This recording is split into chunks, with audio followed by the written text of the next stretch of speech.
안녕하세요. 연세혈피성의학 원장 이건창입니다. 상담을 하다 보면 환자분들이 안면거상을 몇 번까지 가능하냐는 질문들을 많이 하십니다. 이 질문을 하는 이유는 일반인들이 생각하기에도 안면거상을 여러 번 할 수는 없을 것 같고, 지금 안면거상을 해도 남은 인생을 생각할 때 한 번은 더 할 것 같은데 그래도 안전한지에 대한 두려움이 있기 때문인 것 같습니다. 오늘은 이 부분에 대해서 말씀드릴까 합니다. 안면 거상의 과정은 늘어진 피부 자르기와 스마스층을 포함한 속살을 당겨 올리기, 이 두 과정으로 나뉩니다. 물론 세부적으로 들어가면 유지인대를 잘라주고 지방층을 제거하기도 하는 등 다른 추가적인 조치가 들어가지만, 피부 자르기와 속살 당기기가 안면 거상의 큰 틀을 차지합니다. 피부 자르기는 늘어진 피부를 잘라내는 것이기 때문에 늘어질 때마다 수술을 여러 번 해도 위험성은 없습니다. 문제는 스마스층을 포함한 속살 당기기입니다. 스마스층 아래에는 안면신경이 있기 때문에 함부로 다룰 수 있는 존재가 아닙니다. 안면거상에서 스마스층이 차지하는 비중과 위험성에 대해서 말씀드리겠습니다.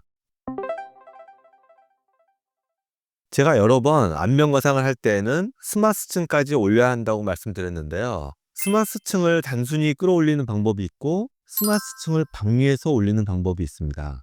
당연히 후자 쪽이 수술이 어렵고 어려운 만큼 효과는 더 큽니다. 스마스층을 단순히 끌어올리는 방법은 처지면 다시 끌어올리면 되니까 여러 번 해도 큰 위험성은 없습니다. 하지만 스마스층을 방위해서 올리는 방법은 그렇지 않습니다. 스마스층 아래에는 안면신경이 존재합니다. 스마스층을 처음 방리할 때에는 의사의 숙련도에 따라 다르겠지만 큰 위험성은 없습니다. 하지만 그 다음 수술이 문제입니다. 한번 방리된 스마스층이 다시 위치를 잡는 과정에서 흉살이 생길 수밖에 없습니다.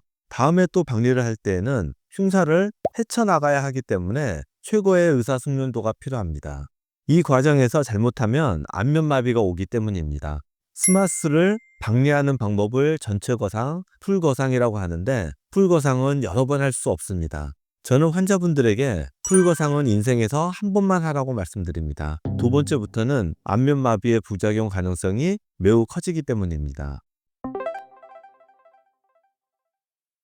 안면거상을 문의 주시는 환자분들의 연령층이 매우 낮아지고 있습니다. 울세라 써마지로 버티다가 어느 순간 효과가 전혀 없다고 판단되면 그때 생각나는 것이 거상입니다.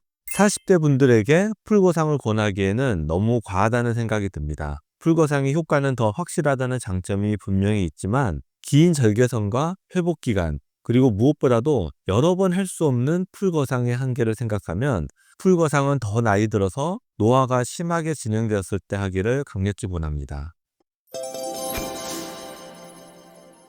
사람의 얼굴은 뭐 하나 하고 끝이 아니라 계속 관리해 나가야 할 부분입니다. 수술도 이 관리의 과정에서 일부분일 뿐입니다. 수술 한 번으로 남은 인생의 모든 문제를 해결할 수는 없습니다.